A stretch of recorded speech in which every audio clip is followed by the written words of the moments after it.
Good morning, world. As you can see, got some more snow last night. I could not get to sleep last night. I was up till about 4:15. I think that was the last time I saw the clock. And it's like 8:30.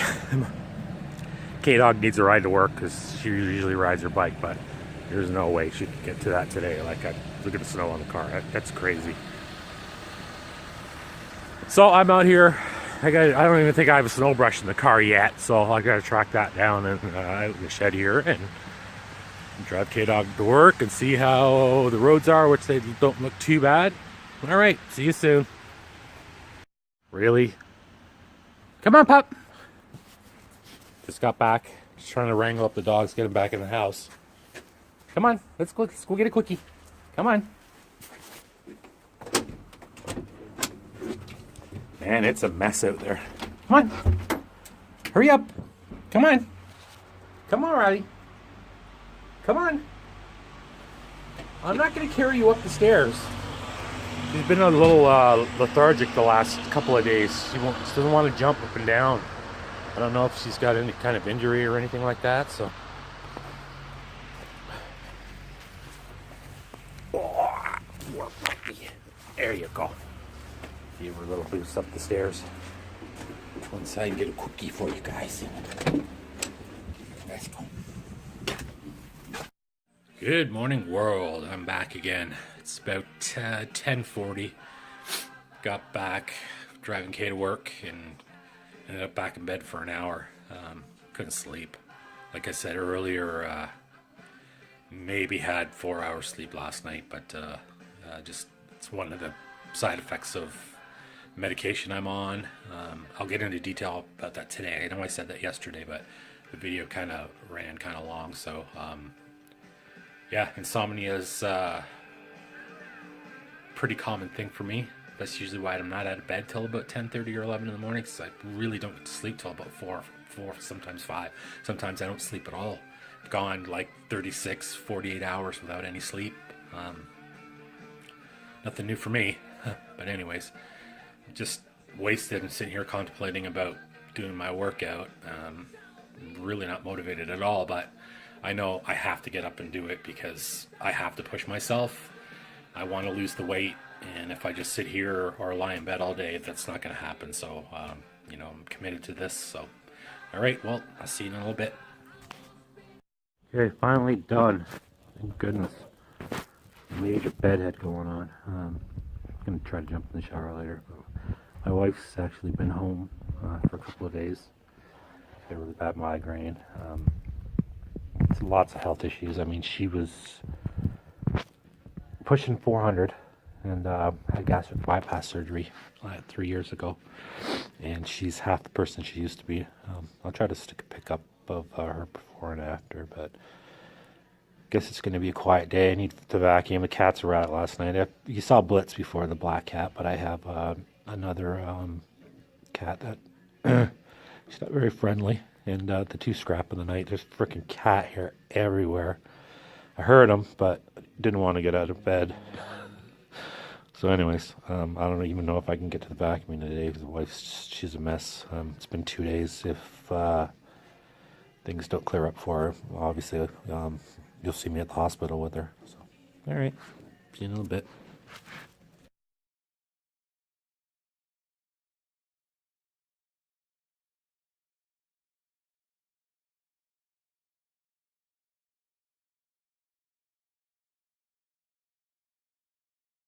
These puppies never leave my side. It's cooling down a little bit. Thought I needed to do a few more stretches. I kind of took it easy today because I'm tired, but kicked myself in the ass. But as you can see, someone is always at my side. Hey people, I'm back. It's still a little afternoon. Wife's still not doing very well. We're going to give it a couple more hours. She does have migraine medication that she takes, so she took some of that again this morning, so hopefully there's no issues with that. So trying to keep the noise down, trying to keep the dogs quiet. Got one there crashed over on that couch. Oh, look at that ottoman. My wife hates that. and I won't throw it out. For some reason, I don't know why. It's from the 70s. Came with the house. I love the frickin' thing. It's so comfortable. Anyways, so I got the news on. Listen to some 80s hairband stuff again. And got the stick bag out. Got some new sticks. So Vic Firth, I use an X8D, which is a pretty thin stick, but they're made out of hickory compared to these, which these were sticks that you could buy for Rock Band. They used to sell them at Walmart and stuff. Zoe, shh.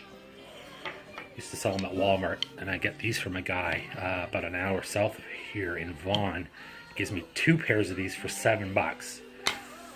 Those are practice sticks. So I usually go through 3 or 4 every rehearsal because they break, but they're so cheap I don't mind buying them compared to the Vic First that I buy, and they're $20 a pair. I use those for gigging. So I got a little section here, which are my gigging sticks, and the rest is some assorted stuff. Mallet I made to tune my heads up, and some brushes. This is all practice sticks, so I'll be using those on Saturday, so you'll probably see me break a couple of those, but like I said, 2 pairs for $7. I'm not going to complain. The Vic First I buy for $20. I usually get about 2 gigs out of them, and then I retire them. They don't break. What ends up happening is they just, I don't know if you can catch that on the camera, for me hitting the hi-hat and the side of the cymbals, it just kind of flat sides one end of it, so I kind of retire them after a couple of gigs, because I always start with fresh sticks for a gig. Last thing I want to do is try to impress people and break 5 sticks and throw the guys off and all that. I used to have a problem dropping sticks. That's why I tape them now. Got my tape out. My gigging sticks, I usually use the Canadian tape or the pink tape because it's pretty easy for me to determine which are mine sometimes. That's it. All done. Only took about 10-15 minutes. No big deal. Got to get my bag all sorted out, and my backpack, which has got my toolkit in, and my headset missing backup, and I wear a Shure headset. I prefer microphone, but I tend to hit it a lot with my sticks, so the headset kind of hampers me a bit because you can't pull away from it when you want to hit higher, louder notes, so I got to kind of hold back a bit. But anyways, sticks are done, all that. I'm really excited to jam on Saturday. We haven't played since the Saturday night before Halloween. We played a private party for a friend of ours, Sean McGee. It was his 50th birthday, and it just so happens that Johnny Butts, our lead guitarist, his birthday's Halloween.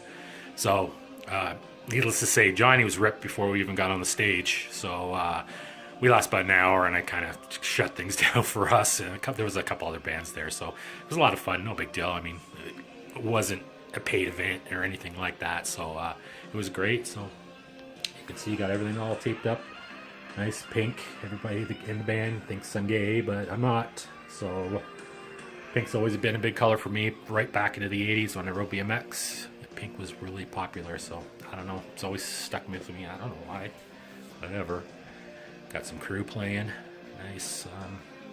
Pack this up, clean up the backpack, get everything ready for Saturday. Gotta make sure I don't forget my drum mic. Got a set of mics for my kit downstairs, so I was messing around. So I bring my drum mic to rehearsal, and then I bring it back home. So when we're playing, wait till you see Ed's place. It's going to be awesome.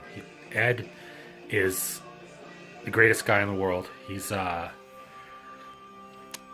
lives in a huge place, and he built a loft over a streetcar garage and turned it into a pub for us to rehearse. We've been rehearsing there for 15 years, and he's a great guy. He promotes for us, gets gigs for us. He's a great guy, doesn't ask for anything. He loves the company. You'll meet him on Saturday too. All right, I'll see you guys in a little bit. Hey, we're in my Stars and Stripes representing the U.S. today. Happy Thanksgiving. So I got all my stuff all packed up, ready to go for Saturday. Just gonna put it beside my bass drum mic so I don't forget that. Anyways, just to let you guys know what's going on with me. In 2012, I was diagnosed with fibromyalgia. I couldn't understand why everything hurt all the time. And trying to explain that to people they just couldn't understand it. People think fibromyalgia is a myth that's made up, but I have a good friend on Facebook, Lonnie, who is the worst recorded case in Canada, and actually only lives about an hour from me. And he's been great. He's been helping me out so much with my diet, with herbal meds, anything like that that will help with pain. It's really bad in my hips.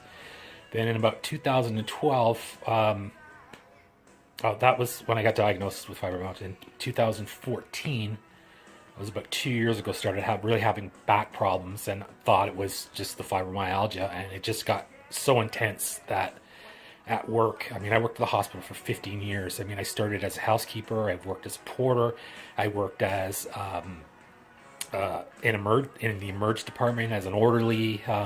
Then in 2007, we moved to a 5 million square foot brand new state of the art hospital and got full time, but was pretty low on the list. So I ended up being a waste handler and a hazardous waste handler. So I was walking 25 kilometers per day.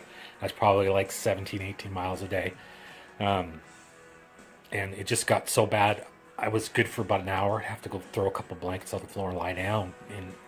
And then, half an hour later, get up and do an hour again. But I'm already behind. So now I have to pick up the pace. So that's why I was walking so much. So anyways, I'm on all kinds of meds.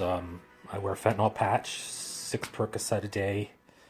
I have trazodone to help me sleep at night. I've got anti-inflammatories.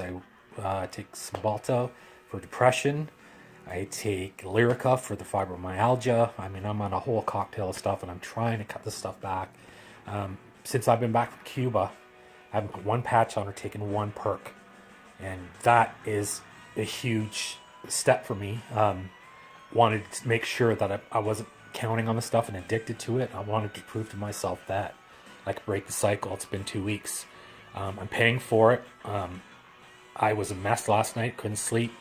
Took sleeping pill. Didn't do anything. I mean, I got like 4 hours sleep. It was an excruciating pain all night. Had a heating pad on my knees. They were so bad last night. But anyways, go see my doc. In about a week and a half, I'll probably stick with the fentanyl patches. They're a slow release, and I'm probably going to end up dropping the oxys. I don't really think I need them. I mean, I'm not working anymore, so there's no point being dependent on that and killing my body. All right, so that's basically what's going on. Okay, see you soon.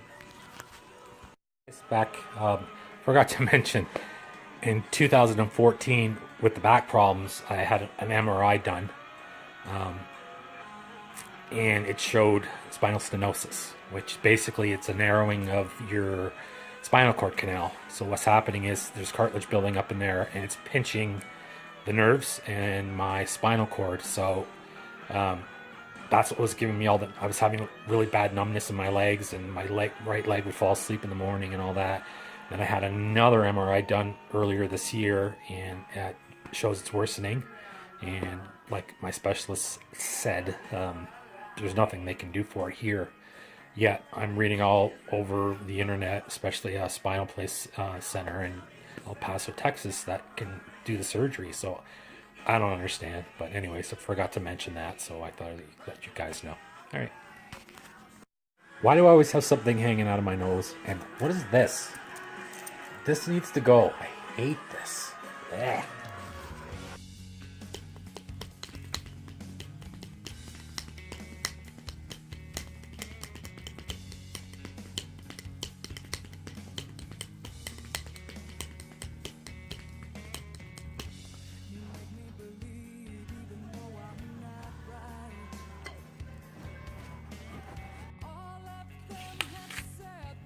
Doing some editing, eating an apple. Hey world, looks like I'm gonna call it a day. It's getting late, and Robin's migraine finally went away. I gotta go pick up K-Dog, so I'm gonna do some editing and get this up as soon as I can. Please comment, like, share, and remember, rock on.